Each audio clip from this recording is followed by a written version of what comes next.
medical practitioner, well, that's still okay by me. But he's equally a politician, an administrator, and a former Minister of Science and Technology at one time. That is precisely year 2022 to 2023, and equally a former Minister of State for Health in Nigeria. And by all standard, he was also at one time a former member of the Economic Community of West African States, ECOWAS Parliament, between the year 2003 and 2006. He was one-time chairman Senate Committee on Ethics, Privileges and Public Petition. Besides that, he's also a distinguished senator at the time of the Federal Republic of Nigeria, representing then the Lagos East Senatorial District in the Senate. And he was also at one time the Right Honorable Speaker of the Lagos State House of Assembly. And by a title he was given by the late King of Lagos, Oba Oyeko, as the Akpashe of Lagos, if that is correct. And as I speak, distinguished eminent guest, he was the former chairman of the Conference of Speakers in Nigeria between the year 2000 and 2001. Well, he was also described, very interesting to know, he was described at the time as the master of parliament procedures. How do all this fit in? This you get to know in my engagement with no less a person but distinguished Senator Adeleke Olorunimbe Mamora, the Akpashe of Lagos. It's a great honor to have you as my guest here today. Thank you very much for inviting me. I was so elated, in fact delighted. This honor done me. Sincerely, I'm humbled, distinguished Senator. Thank you very much for inviting me once again. All right, let's take it from here. You have been described, or you are still being described at all times as the master of parliamentary procedures. How do you speak to that? Well, I think it's an honor to be so described. I don't know how that honor was conferred, but I've seen that in Wikipedia. Well, possibly looking at the modest impact that one was able to make while being the Speaker of the Lagos State House of Assembly, and possibly the modest impact made too as Senator of the Federal Republic of Nigeria for 8 years. For 8 good years. By the grace of God. That's indeed an achievement, so to speak. We thank God for that. Well, distinguished Senator, your coming on board today is not far-fetched. There have been calls by patriots in this country, and sincerely yours, not just patriots, but very elder statesmen who are passionate, who are concerned about the need to chart a new way, a new path for the for the progress of this country. And the concern and the clarion call is that we should, as we speak, appealing to the government that there is a need for us to have a new constitution. And the reason again they say is that the country not just only need a new constitution, but the old one, so to speak, will not take us to the promised land. You are an experienced legislator. You were once a Speaker of the Lagos State House of Assembly. You've been in the Senate. You've served in different capacity. How do you respond to this, the need for a new constitution at this time?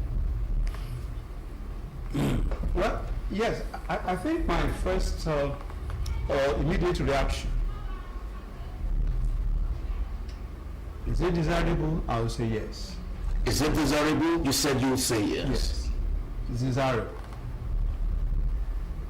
When? How? Those are the things. When? How? Those are the questions to respond to. Those are the questions. The challenges also, yes, to speak. Now, when I say when. So before you say when, you said it is desirable. Why is it desirable? Well, it's desirable because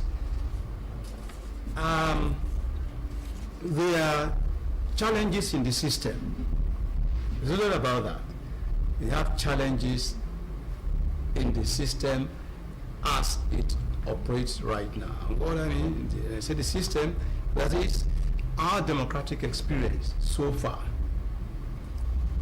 has thrown up certain challenges that are yet to be resolved.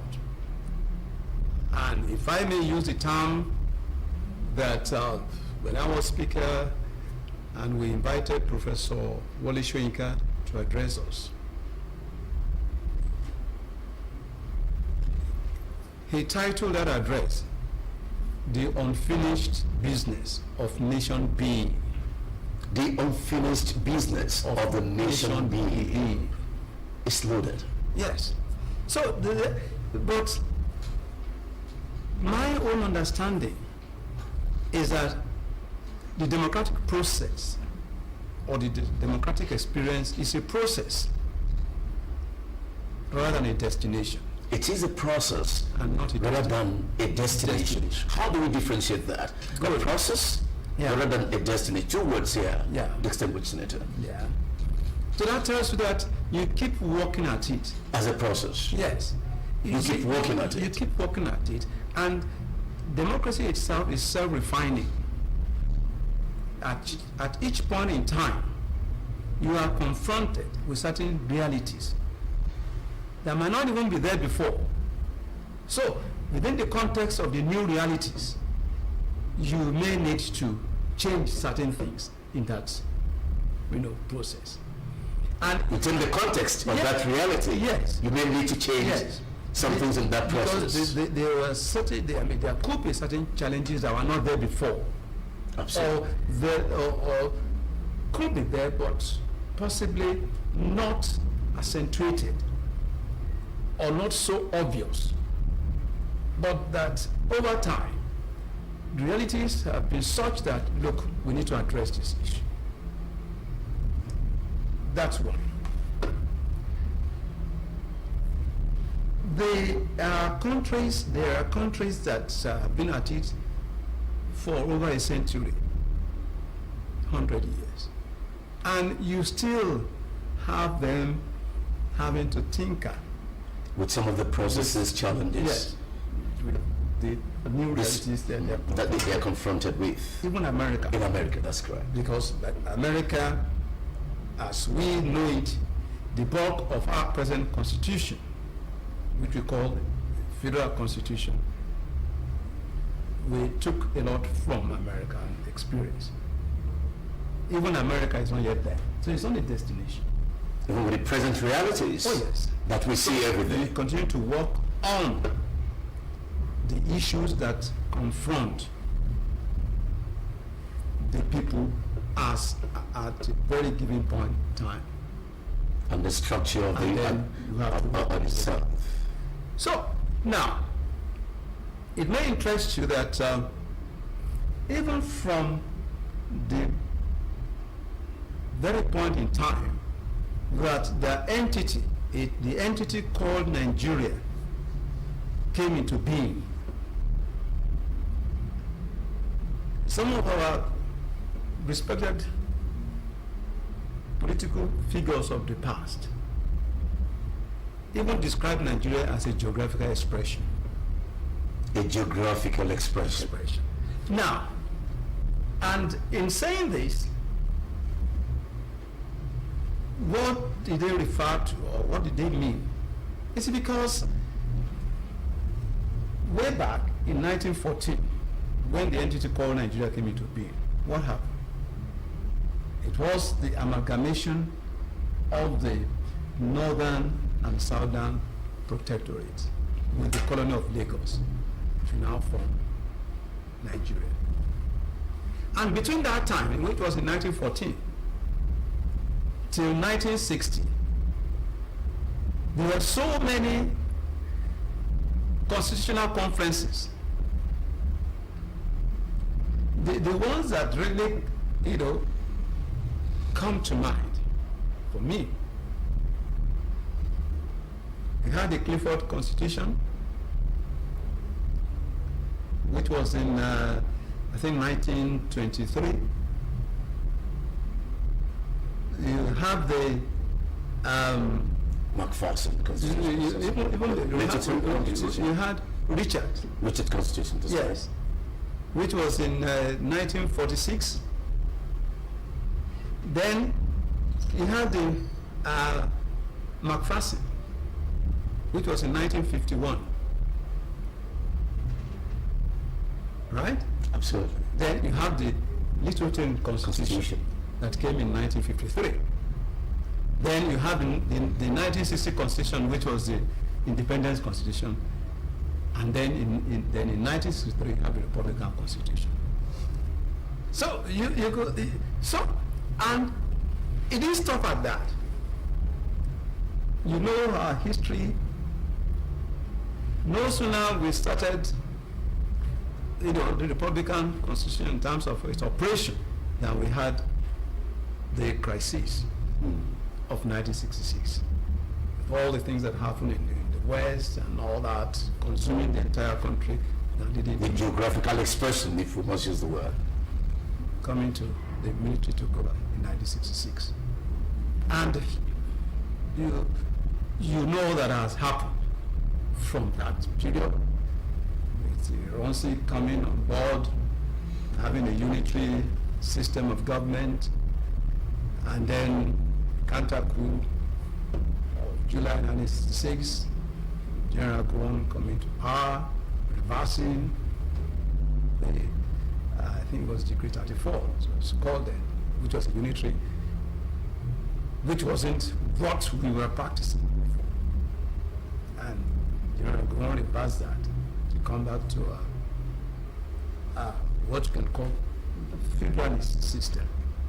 Just what we can, but not what it is. So, but even with that, you had been, even after that, with all that happened, you recall after General Gowon, we had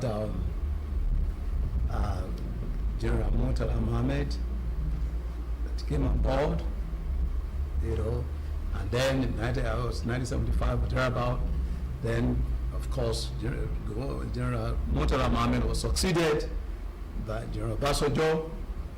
Even under Obasanjo,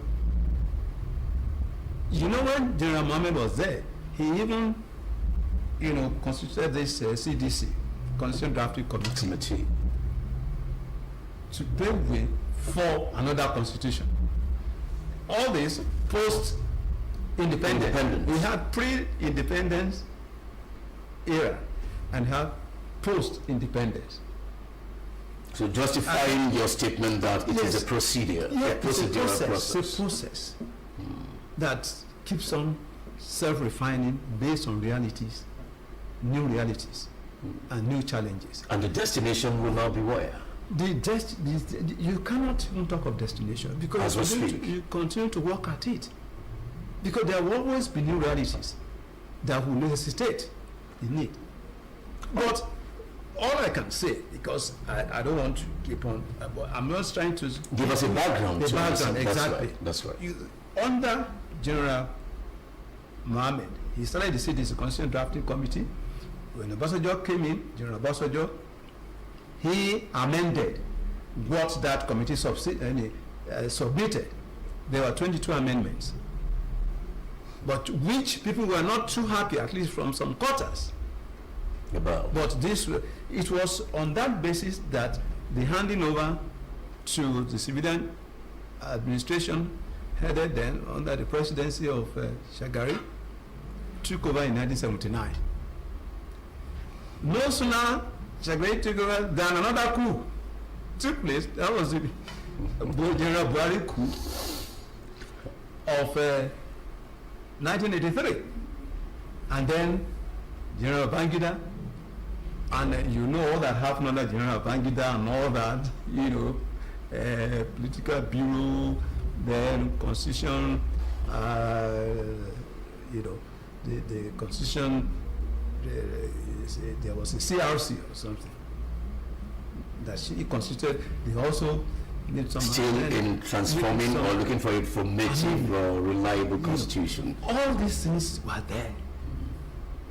And then on and on To the present realities. You know what happened with MKO election that was But sir, let's all. So the process is on, and come to even under Yaradua, there was an attempt to also address some of the issues in the polity. And then, as they say, the rest is history. And from 1999 to this time, from 1999 when General Obasanjo, came the second time, but as civilian president now, you know what had happened as well? But what we had from that time was more of amending the existing constitution to suit the present realities as we face it at the time. Of course, I align myself with what the patrons have said. That because people at each point in time always feel that what we have been doing is scratching the surface. Scratching the surface. That we are not addressing the We are concern. not really addressing the fundamental issues. And to you, what do you think are the fundamental Thank issues? you very much. I knew you would go there. Before we look at the when and how and the Because destination. you see, the fundamental issues. One, the structure Of the Nigerian of state. our federation. That is very fundamental. The structure of the federation. That is why people talk about restructuring. Why would you want to restructure if that structure is not effective? Why do you want to restructure if the existing relative structure is not it's not effective? effective? So it's like you want to build a superstructure without a solid foundation. It will not work.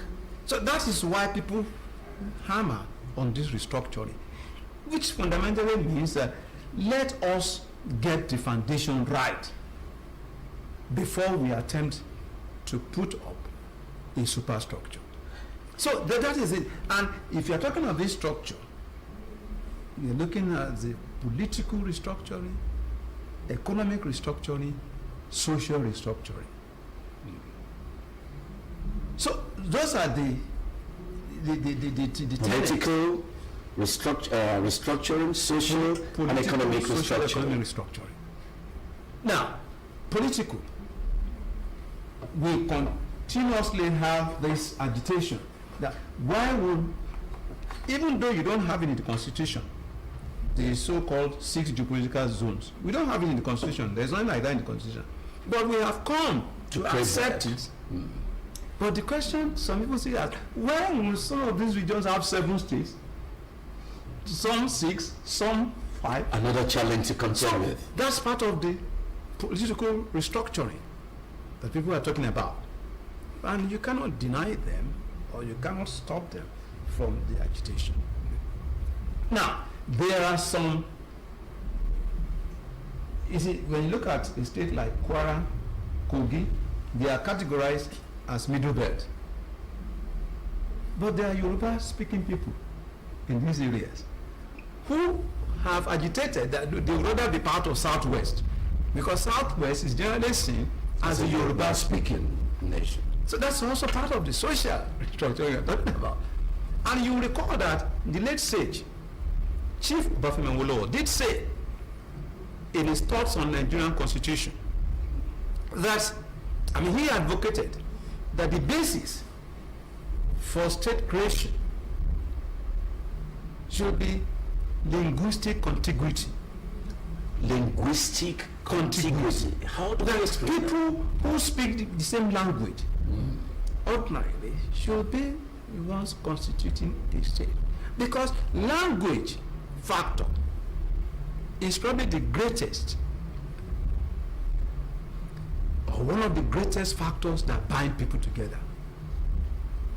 As a Yoruba man, if you go to Japan and you come across somebody speaking Yoruba, it will just Yes. you will just be attracted to yourself Instantly. instantly.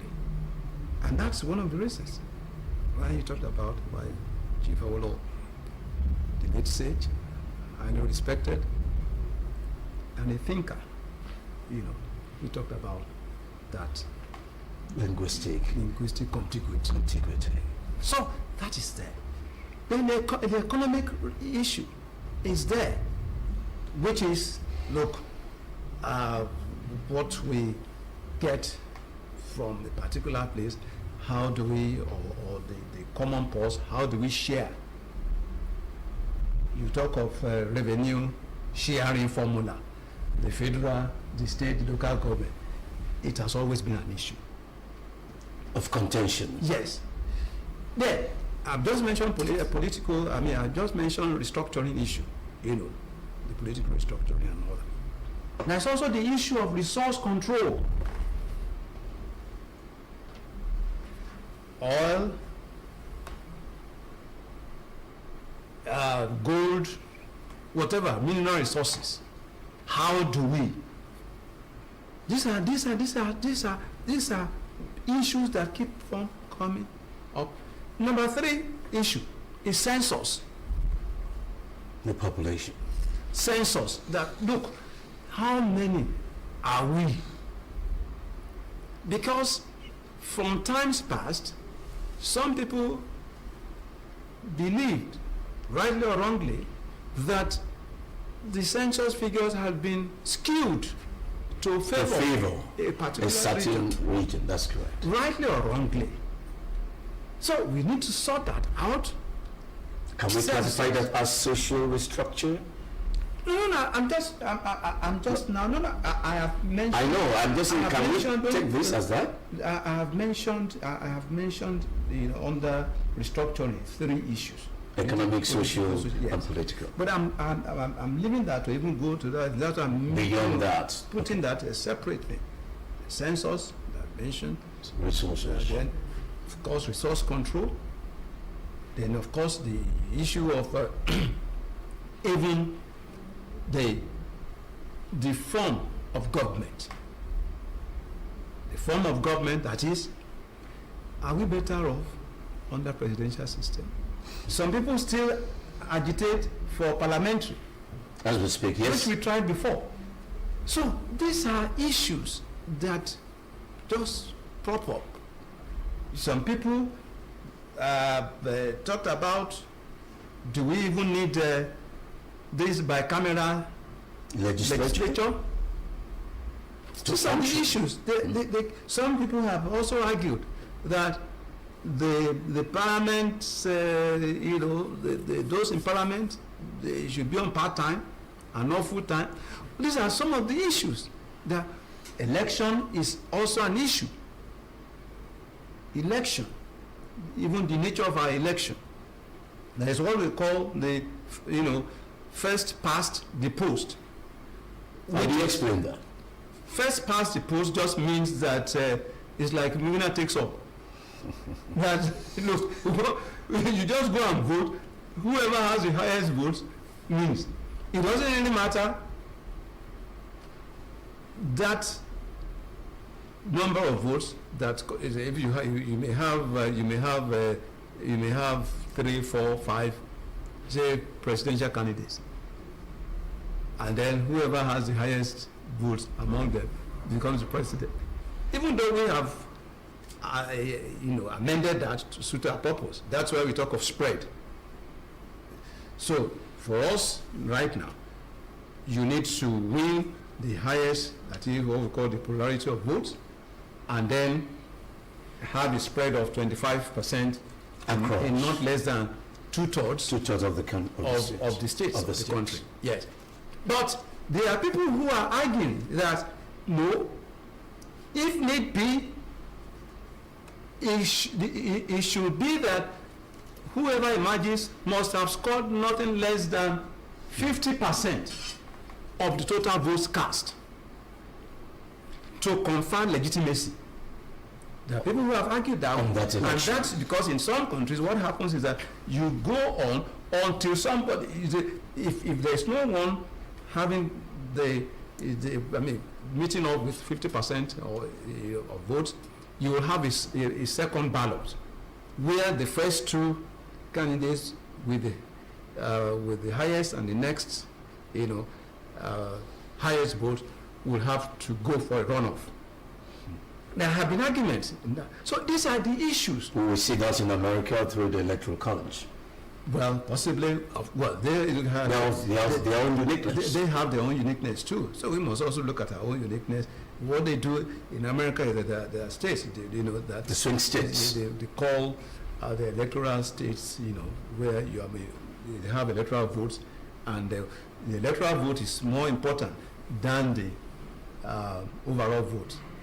So you have to contend with that. So these are some of the issues that people that have kept on cropping up in our polity, and those are the things that we need to look at. All right, you have accepted this to say that it is desirable. Yeah. And we took a deep into all of this analysis to come up with facts to expatiate and, of course, attach this relevance to them. But let us look at what you said. You said the question now is how and when. Now let us look at how. How do you think, like the patriots are agitating, like your years of experience cannot be underestimated or undermined, and looking at your profile and pedigree in the competence of the areas you've served very capably, that today you are who you are and highly respected too as a man of integrity and honor. For you, how do we equate all of these scenarios we have raised to look at how, looking at this divergence of views, differences here and there, the how, and I mean the how do we the how? You see, ordinarily, it should be such that, in terms of how, it should be such that you have a constituent assembly in place,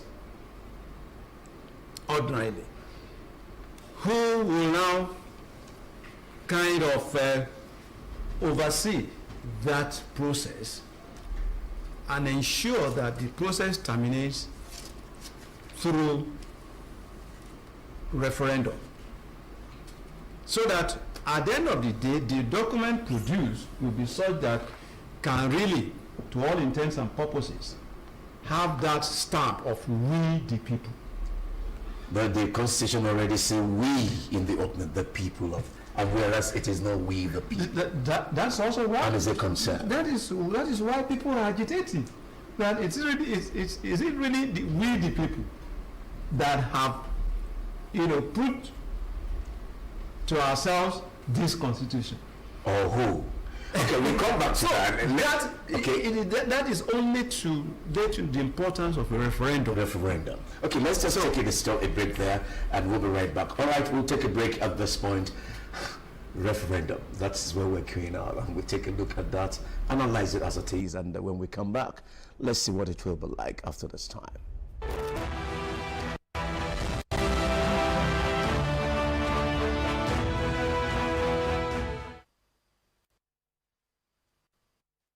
Welcome back. If you're just joining us, it's Issues and Trend, or some would say, Issues and Trends. Whichever way you want to pronounce it is fine by me. But it's looking at social, political, economic issues of our time, taking a look at government policies, concerns, agitation here and there, as it affects the corporate entity of the Nigerian state, and of course governance, democracy, and of course policy trust of where we should be at a time like this.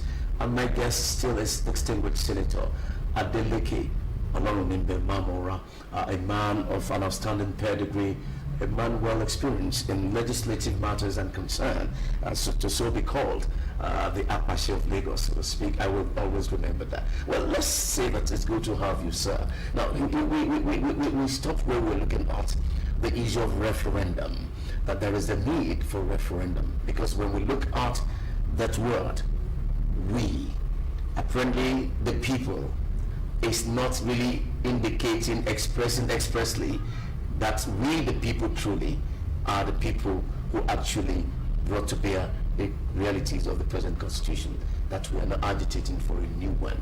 As we speak, plus minus, will the referendum be a way or the modality of the how to achieve the reality of what we're saying for the change needed?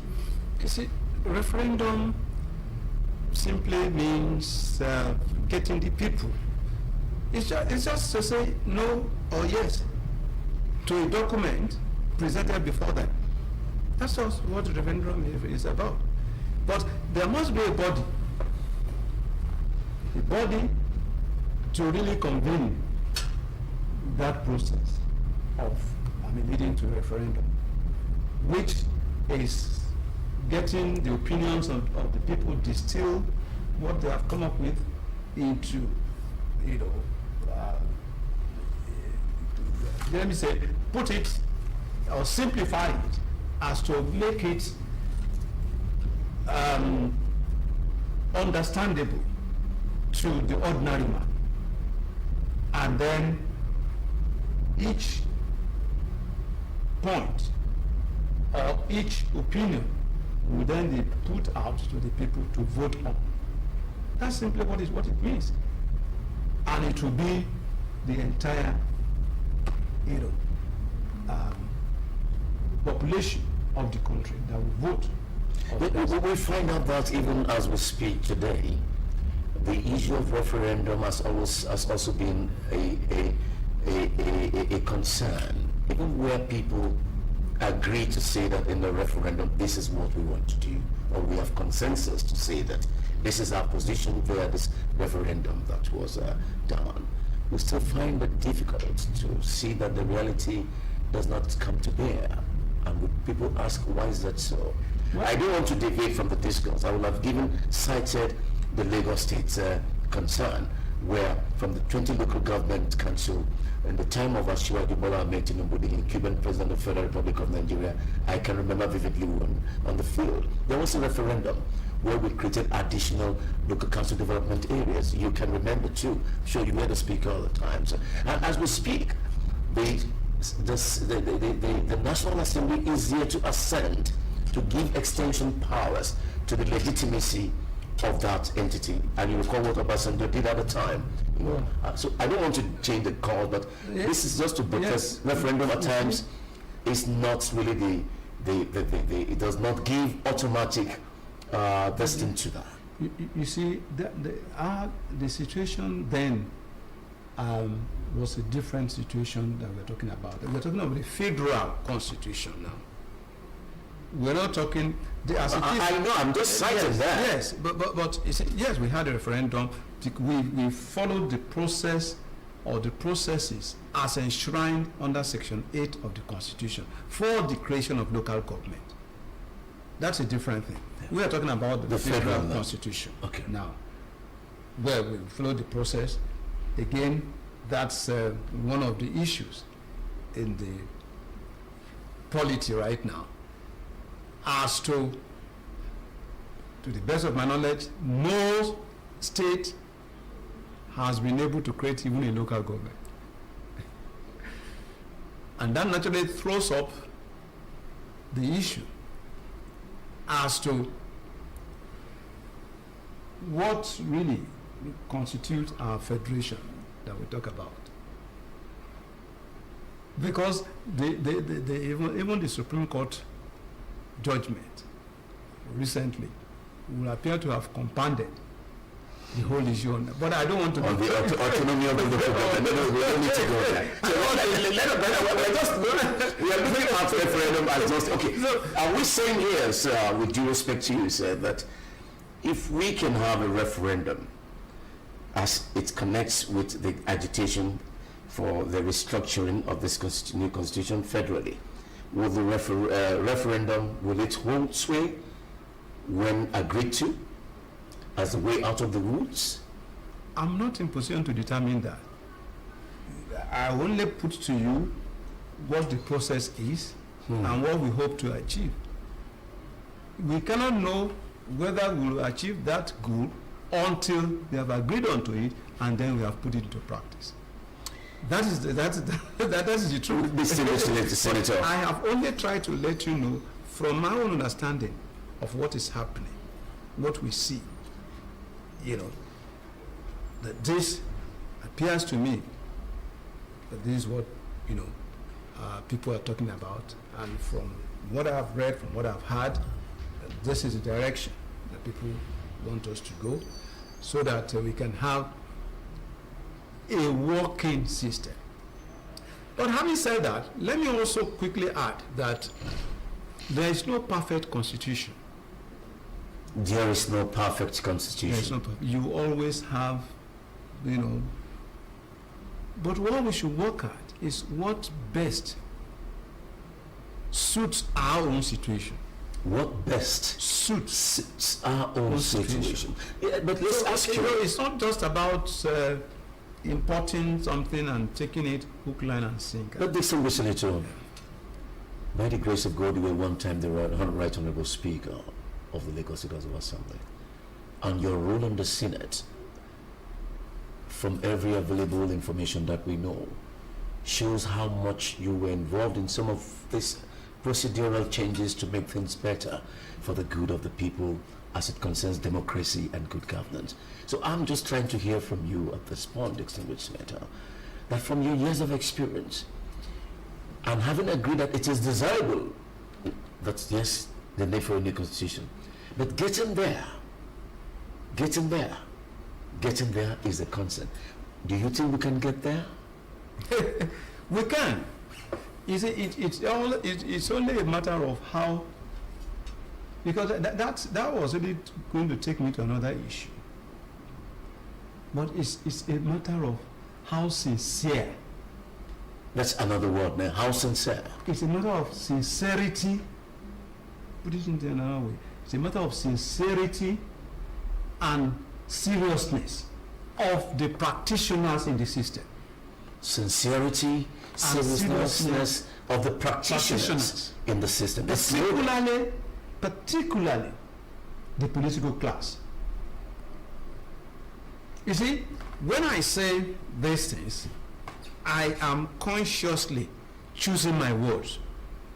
There has to be sincerity of purpose. And there has to be seriousness in approach. Seriousness in approach. Yeah. That is why, you know, we always talk about political will. But these are the two things that constitute the political will. Seriousness. Sincerity. If you say one thing and you do other thing, you are not serious. Absolutely. You are not sincere. Pure and simple, that's what it means. So, and look, the polity is not populated only by the political class. Because in the democratic space, who are the actors in any democratic space? It's not just the political class. The judiciary is there, the civil society is there, your area is there. The media. The media, the press is there. So everybody in the system has to play A role. its own role And to make the responsibility. system. Take for example now, with all due respect to the judiciary, a lot of people are beginning to feel a little bit uncomfortable with certain pronouncements, particularly from courts of what I call coordinate powers, giving conflicting judgments. So how would the people feel comfortable? You know, you have your own role, which is even constitutionally given role as at today. The press, the media. You have your role. Everybody has its own role. But the political class within that system is probably the greatest culprit. The greatest culprit. Yes. The political class. Yes. The greatest culprit. Political culprit. Of discourse. Because what do you see now? You see a trend now where every governor wants to install his own successor. It's part of democracy, they will say.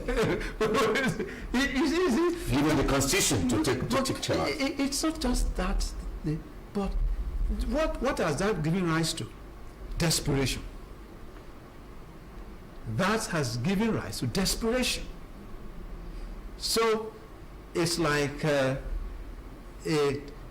tenor elongation through the backyard. Because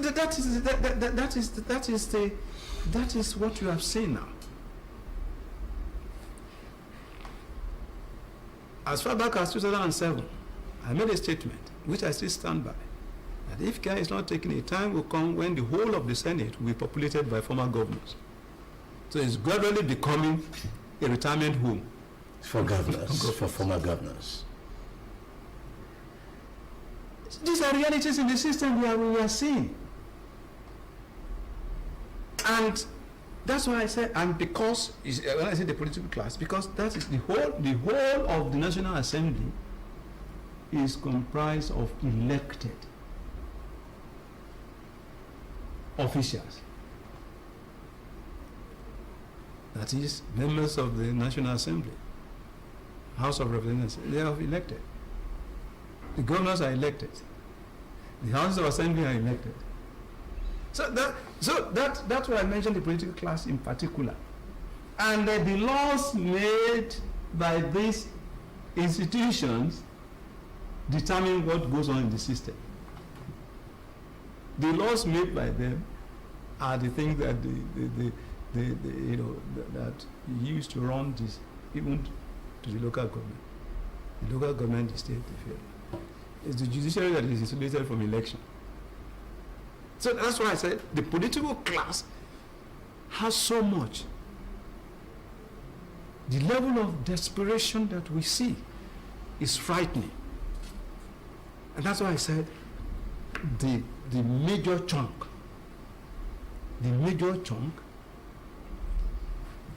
you see, if we so decide, we may not even need any constitutional conference again. We have enough documents on ground to distill from. As we speak. As we speak. From the present constitution. Not the present constitution. Look, I told you that even under Obasanjo, there was a political conference. Under Yar'Adua, there was. So the documents are there. So we can distill from there. And make good governance out of it. That's why I talk about sincerity of purpose. And seriousness. If we just put those documents down, there are things that we can, filter and use them to even correct whatever lapses in our current system. That's the point I'm making. And I stand by that. And who makes this happen is essentially the political class. It's a decision of the political class as represented by the governors, the state, and the National Assembly members. So this is what I mean. And these are institutions populated by politicians. So that's the point I'm making. So the submission will be, in all of this, taking what you've just said, if there is the political will, things are doable. Exactly. And it's practicable, yes. It's realizable, and it is doable. It's doable. And when you say political will, it's predicated on seriousness and sincerity. We must be sincere. There are a few things that have been achieved in the past, but which were not put into practice. How many times have you seen that electoral offenders have been jailed? How many occasions? How many people have been brought? And you see, that may just take me to what are other issues that I just consider that are not right in our system. There must be accountability. Accountability is not just about how you spend money. Being accountable is being seen to do what people expect you to do for their own benefit. That's accountability.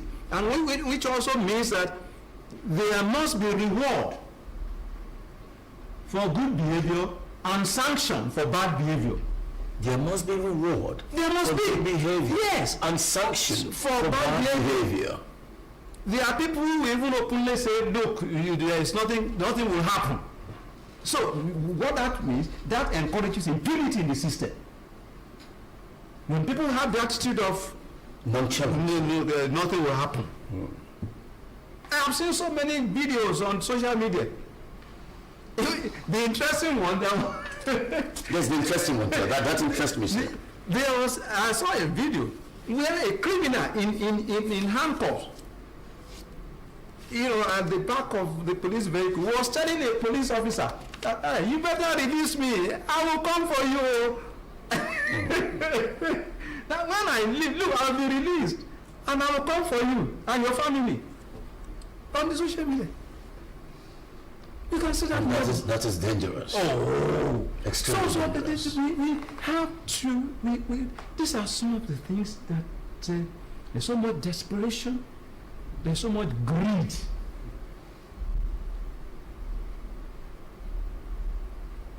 And then we need to, you see, there has to be what I call institutional strengthening. We need Institutional strengthening. We need to strengthen our institutions. The police, the judiciary, the legislature, the civil service, these are institutions, because it's institutions that make up the system. Absolutely. These institutions, they need to be strengthened so that they can do what they are set up to do. Without fear and favor.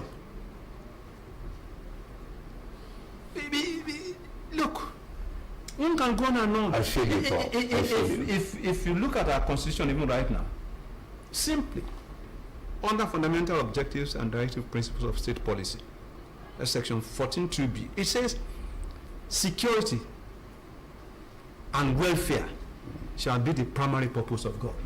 Security and welfare shall be the primary purpose of captures government. And the first thing is security. That's the other leg that I said when and how. That's right.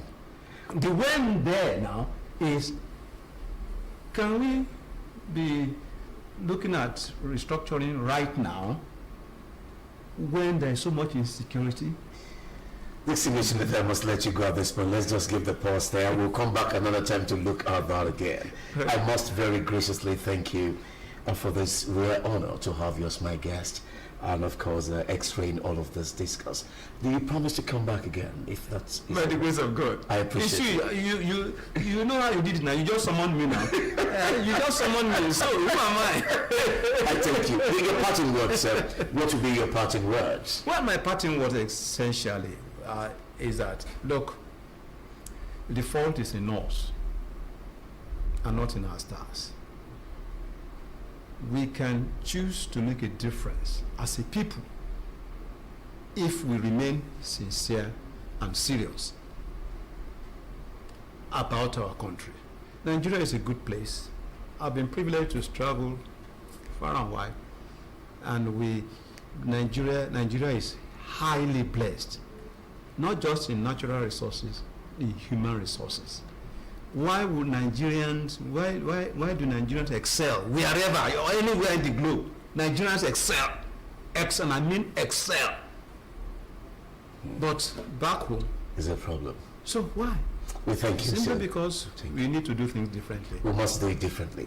Yeah. I quite agree with you. Thank you so very much once again. Thank you for having you on the program. Thank you. Thank you for inviting me. Well, viewers, that is just what it is today on Issues and Trends. Well, he's promised to come back, and I can assure you he will be back again from where we stopped, looking forward as to the when and the actualization of that reality that will come to bear in our time. We'll see you same time next week. Thank you again for today.